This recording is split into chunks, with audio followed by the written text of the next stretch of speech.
దేవుని స్తోత్రం. మీ అందకంలో దేవుని మాట్లాడిందంతసేపు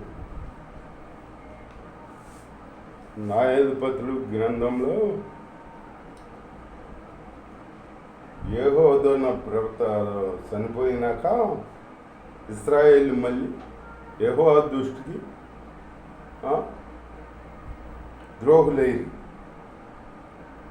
అంటే యెహోవా మార్గం తప్పి తిరుగుతున్నారు.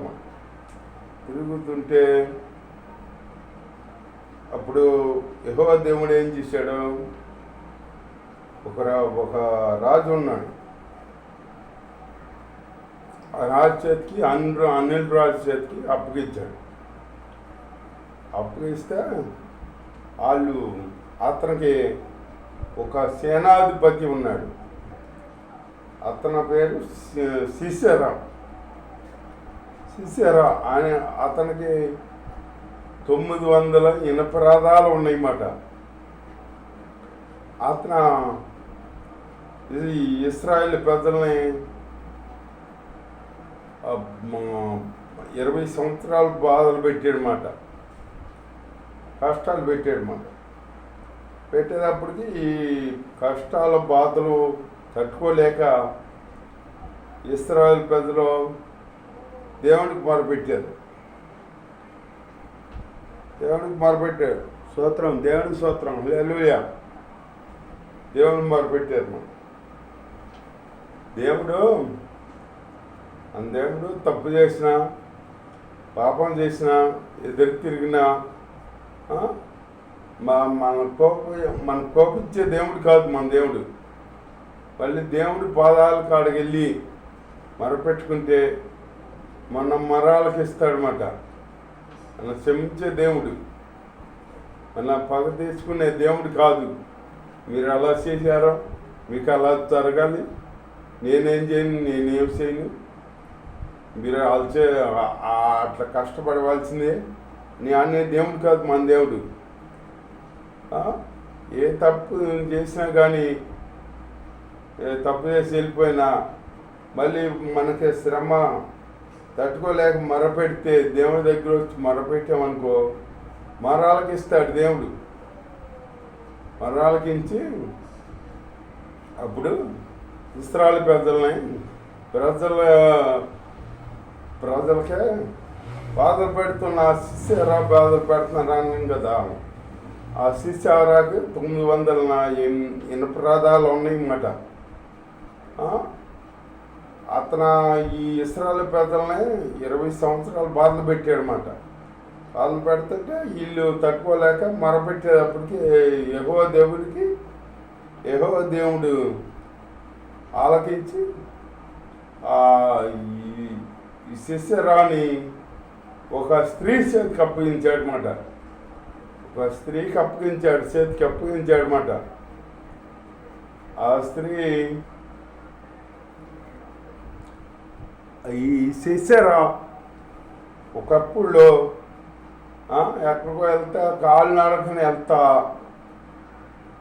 వెళ్ళి ఈ సిసెరా ఈ ఏబేరో ఏదో ఉందో ఆవిడ పేరు, ఆవిడ గుడారంలోకి వెళ్తాడు. ఈ సిసెరా గుడారంలోకి వెళ్తే ఆవిడ ఆహ్వం నుంచి ఆవిడ అంటాడు, దుప్పటేదో కప్పుద్ది మాట, ఆపదలో ఉన్నాడు. అప్పుడు అంటాడా, నేను దాహంగా ఉందో నాకు అది మంచి నీళ్ళు తెచ్చిమ్మంటాడు మాట. తెచ్చిమ్మంటే అప్పుడు ఒక పాల బుడ్డి తెస్తుంది మాట. పాల బుడ్డి తెచ్చి ఆ పాలు చిక్కని పాలు చిక్కని పాలు మత్తిస్తాయి కదా, ఆ పాలు తెచ్చిస్తుంది మాట. ఈ పాలు తాగి పాపం కుర్రాడు పడుకుని మత్తులోకి వెళ్ళిపోతాడు అన్నమాట. అప్పుడు ఇదే అది సందు దొరికిందని ఈ సిసెరా ఒక మేకను తీసుకుంటుంది. మేకను తీసుకుని ఒక సుత్త ఒకటి పట్టుకుని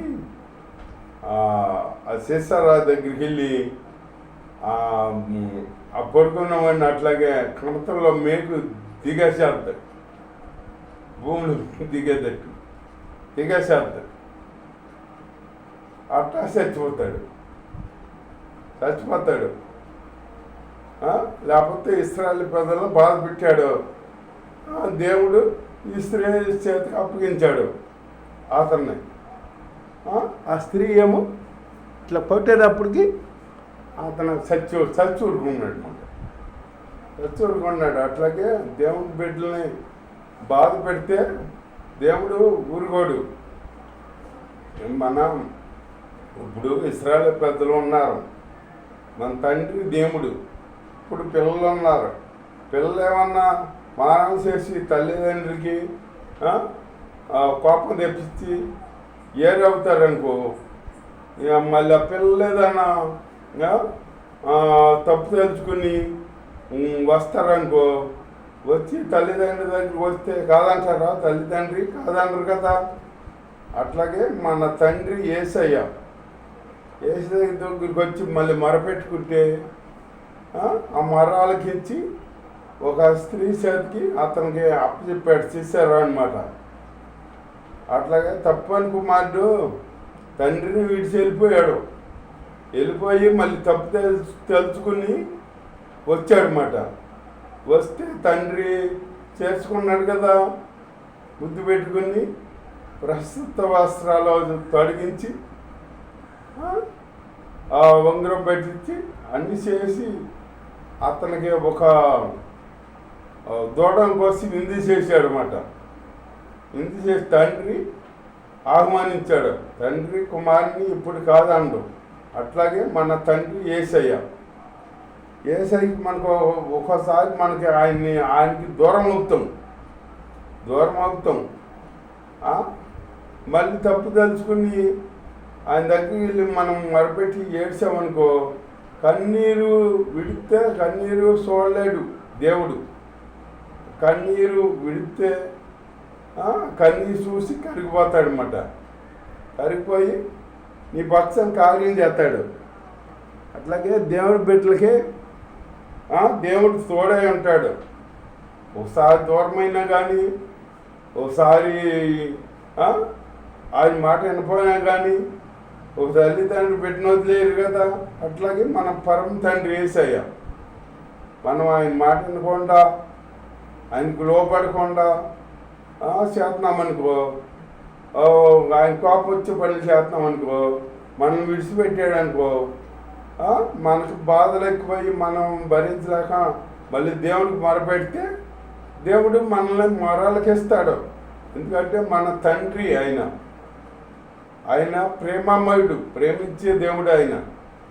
ఆయన శిక్షించే దేవుడు కాదు, ఆయన ప్రేమిస్తాడు, ఆయన కరుణిస్తాడు అన్నమాట. ఈ ఇశ్రాయేలు పిల్లలు మొరపెట్టుకునేటప్పటికి ఆ మరాలకించి ఇట్లాగా ఒక స్త్రీ జాతికి అప్పగిస్తే ఆ చేశారని ఆ స్త్రీ ఇతన్ని ఆ మేకుతో కణతంలో దిగేసిందన్నమాట. దిగైతే చచ్చూరుకున్నాడు అన్నమాట. ఇప్పుడు ఇశ్రాయేలు ప్రజలను బాధ పెట్టాడు ఇంకో, ఇక్కడ శిక్ష అనుభవించాడు కదా దేవుడు. ఆ స్త్రీ చేతికి అప్పగించాడు కదా. అప్పగిస్తే ఆ స్త్రీ చేతిలో చనిపోయాడు అతను. ఇశ్రాయేలు ప్రజలను బాధ పెట్టానని అనుకున్నాడు కానీ ఆ స్త్రీ చేతిలో చనిపోతానని అనుకోలేదుగా. దేవుడు అట్లాగే ఇప్పుడు దేవుని బిడ్డలనే ఇంకా దూరం చేయడు. మనం వచ్చి ఆయనకు మొరపెట్టామనుకో, మన మరాలకి అలాగిస్తాడనమాట. ఓసారి మనం ఆయనకి బాధలు వచ్చి దూరం అవ్వచ్చు. దూరం అయిపోతే ఆయన ఏమో విడిచిపెట్టాడు మనల్ని. మనం తప్పు తెలుసుకుని మనం ఆయన దగ్గరికి వెళ్ళి మొరపెట్టుకుంటే మొరాలకి ఇస్తాడు దేవుడు. తల్లిదండ్రి మనల్ని వదిలేదు కదా, వెళ్ళిపోయావురా నువ్వు, పో ఇక నువ్వు వత్తకి లేదు, ఇప్పుడు ఉండకి లేదు అని తండ్రి అంటాడా? తప్పని కుమారుడు వచ్చినప్పుడు తండ్రి అన్నాడా? అన్నది కదా. వస్తే కుమారుడు వస్తే ఆ మురికి బట్టలు తీపిచ్చేసి స్నానం చేపించి ప్రస్తుతమైన వస్త్రాలు వేపించి ముద్దు పెట్టుకుని ఉంగరం పెట్టి ఆ, మంచి విందు చేపించాడు అన్నమాట. అలాగే తండ్రి మనల్ని కాడ ఇడిచిపెట్టడు. ఇడిచిపెట్టేది దేవుడు కాదు, మన దేవుడు. మన దేవుడు మనమే విడిచిపెడతాం ఒకసారి. దేవుడు మనకి కార్యాలు చెప్పలేదని దేవుడిని విడిచిపెట్టేస్తాం మనం. లోకంలోకి తిరుగుతాం. అప్పుడు దేవుడు బాధపడతాడనమాట. నా బిడ్డ ఇలా తిరుగుతున్నాడో నన్ను విడిచి అని బాధపడతాడు. అంతేగాని మనం దేవుని బాధ పెట్టే బిడ్డలుగా ఉండకూడదు. దేవుడు మనల్ని విడిచిపెట్టే దేవుడు కాదు. మనం దేవుడు విడిచిపెడితే మనము ఉండలేము. మనము ఒక క్షణం కూడా దేవుడు విడిచిపెడితే ఉండలేము. దేవుడు మనల్ని ఇచ్చి కాపాడుతూనే ఉంటాడు. ఇప్పుడు బిడ్డ అలిగాడనుకో, తల్లి విడిచిపెట్టారు కదా, మళ్ళీ వచ్చి శాత తీసుకుంటారు, చేర్చుకుంటారు. అట్లాగే మన తండ్రి దేవుడు మనల్ని విడిచిపెట్టడు, మనల్ని శాత తీస్తాడనమాట.